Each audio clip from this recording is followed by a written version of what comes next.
BA भाग द्वितीय में सामाजिक अनुसंधान की पुस्तक में आज हम प्राकल्पना का अध्ययन करेंगे। प्राकल्पना को परिकल्पना, उपकल्पना तथा अंग्रेजी में हाइपोथेसिस कहते हैं।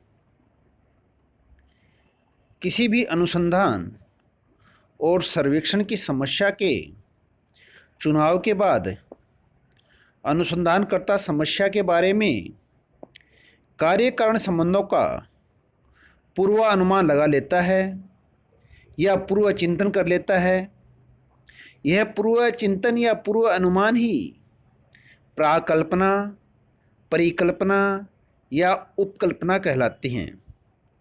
उदाहरण के लिए हम भारत में बढ़ती हुई अपराध प्रवृत्ति नामक समस्या का अध्ययन करना चाहते हैं।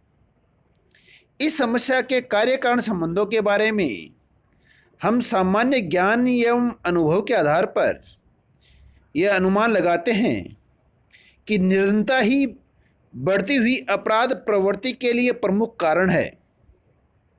हमारा यह कथन ही हमारे अध्ययन विषय की प्राकल्पना, उपकल्पना कहलाएगी।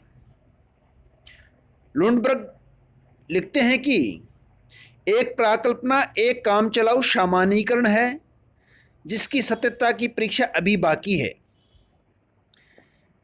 आगे गुडेव हटके लिखते हैं कि प्राकल्पना एक ऐसी मान्यता है जिसकी सत्यता सिद्ध करने के लिए उसका परीक्षण किया जा सकता है।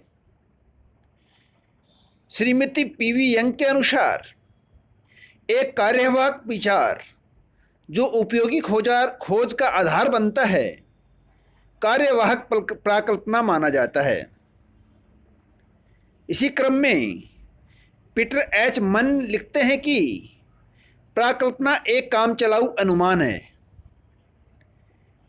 इन उपयुक्त विद्वानों की परिभाषाओं से स्पष्ट होता है कि प्राकल्पना एक ऐसा पूर्व विचार, निष्कर्ष, कथन, सामान्यीकरण, मूर्तीकरण, अनुमान या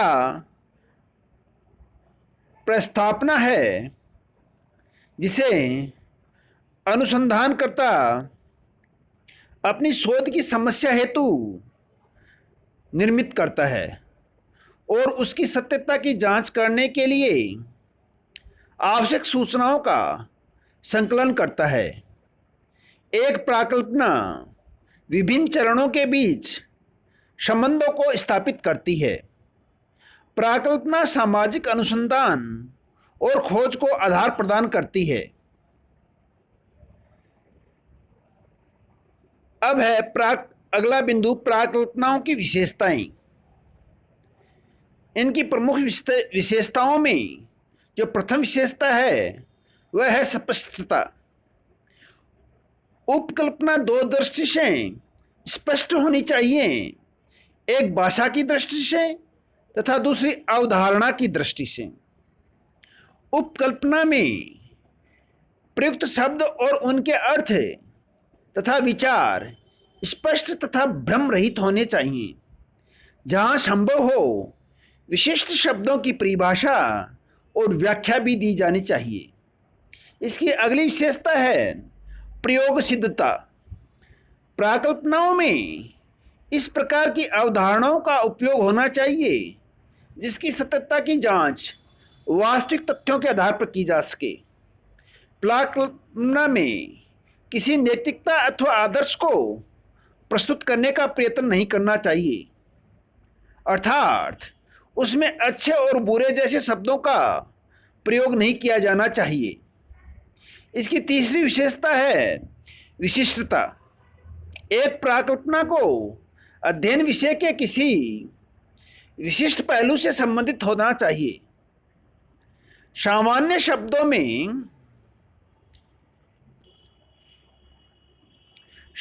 शब्दों में व्यक्त की गई प्राकल्पना का परीक्षण करना कठिन होता है एवं उसका क्षेत्र भी विस्तृत एवं अनिश्चित होता है। ऐसी प्राकल्पनाएं संतुलन की दृष्टि से अनुपयोगी होती हैं। प्राकल्पना की अगली विशेषता है कि यह उपलब्ध प्रविधियों से संबंधित होनी चाहिए, अर्थात प्राकल्पना का निर्माण करते समय इस बात का ध्यान रखना चाहिए कि उसकी सत्यता की परीक्षा या परख उपलब्ध प्रविधियों के द्वारा हो सके। इसके लिए यह आवश्यक है कि अनुसंधानकर्ता को उपलब्ध प्रविधियों की जानकारी हो। इसकी अगली विशेषताओं का बिंदु है सिद्धांत समूह से संबंधित। गुड्डे व हट के अनुसार सामाजिक अनुसंधान के नौसिखिए विद्यार्थी इस नियम की अक्सर अवहेलना कर जाते हैं कि उनकी प्राकल्पना किसी सिद्धांत से संबद्ध नहीं है। सामान्यतः वे ऐसे विषय का चयन करते हैं जो उन्हें रुचिकर तथा आकर्षक प्रतीत होता है। वे इस बात का ध्यान भी नहीं रखते कि उनका अनुसंधान कार्य पूर्व प्रचलित किसी सिद्धांत को गलत प्रमाणित करने अथवा उसकी पुष्टि करने या उसे संशोधित करने में सहायक होगा या नहीं। कहने का तात्पर्य है कि प्राकल्पना सिद्धांत समूह से संबंधित होनी चाहिए। अगला बिंदु है सरलता। एक उत्तम प्राकल्पना में सरलता का गुण भी विद्यमान होना चाहिए। इसका तात्पर्य यह है कि उसमें अनावश्यक रूप से अधिक कारकों को स्थान नहीं देना चाहिए। ऐसी स्थिति में प्राकल्पनाएं जटिल एवं परीक्षण के अयोग्य हो जाती हैं। अब हम अगले अध्याय में कल प्राकल्पना के प्रकारों का अध्ययन करेंगे। धन्यवाद।